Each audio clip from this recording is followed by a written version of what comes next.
વર્ષની ઢીંગલી દ્વારકા જાય છે, પણ કોઈ ગાડીમાં વાહનમાં કે એ રીતે નહીં. કઈ રીતે તો કે અમદાવાદ થી કન્ટિન્યુઅસલી દંડવત પ્રણામ કરતા કરતા એ દ્વારકાધીશના દર્શન કરશે અને આઠમે એ દ્વારકા પહોંચશે.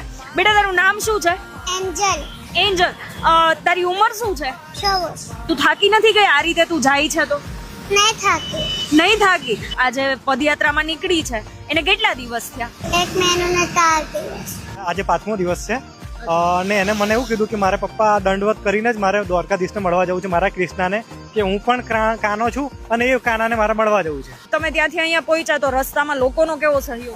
સહયોગ મળ્યો છે બધાનો. અમુક જગ્યાએ તકલીફ પડી છે પર એક્સેપ્ટ કરી છે અમે. આ ઢીંગલી છે એ અમદાવાદ થી રાજકોટ સુધી પહોંચી છે, પણ હવે રાજકોટ થી દ્વારકા સુધી એને રસ્તામાં કઈ તકલીફ ના પડે તો આ વિડીયો લોકોને એટલો શેર